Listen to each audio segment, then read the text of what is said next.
Congratulations on your new position at Mercy Hills Clinic. That's what the email said when I got hired as the night receptionist. I should have known something was wrong when they didn't even interview me in person. Just a phone call and a contract in my inbox within hours.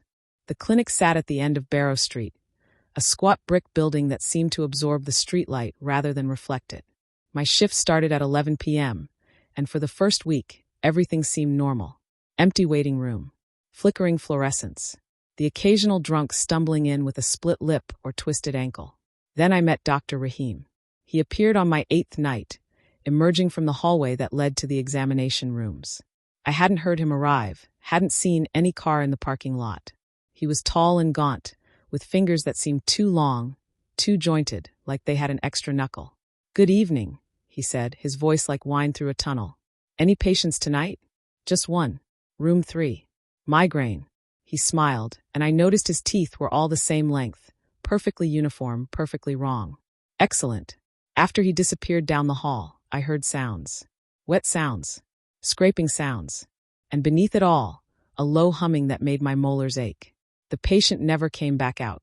When I checked the appointment log the next morning, room 3 showed no scheduled visits.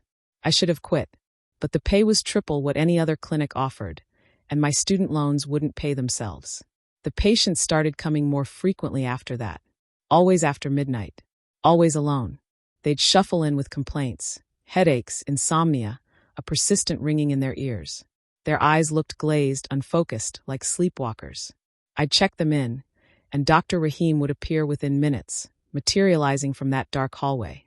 None of them ever left through the front door. On my 3rd week, I broke protocol. After checking in a middle-aged woman complaining of nightmares, I followed her down the hall. The fluorescent lights buzzed angry and dim. The woman entered room 5, and I pressed my ear against the door. "Lie back," Dr. Rahim's voice drifted through. "This won't hurt. You'll finally stop feeling everything." I heard the woman sigh with relief. Then came the wet sounds again, and that horrible humming that made my spine feel like it was vibrating apart. Through the door's small window, I glimpsed something that my brain refused to process. Dr. Rahim's shadow on the wall had too many limbs, moving in directions that defied anatomy. When the sound stopped, I ran back to my desk.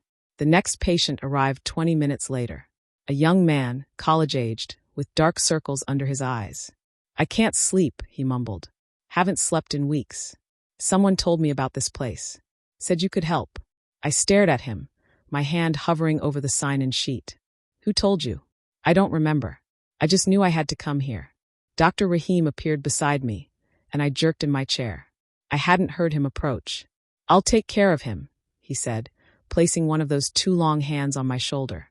His touch was cold, penetrating, like it reached past my skin and touched something deeper. "You're doing wonderful work here. So many people to help. So many suffering souls who need relief." The young man followed him down the hallway, eager, docile. "I'm writing this during my break, sitting in my car in the parking lot. My shift ends in 3 hours. I've decided to quit. I'm walking in there and telling Dr. Rahim I'm done. But I can feel it now, that humming in my bones, that pull to go back inside. And the strangest thing, I can't remember why I wanted to leave. All these people need help. Congratulations on your new position," the email said. "I think I finally understand what the position really was."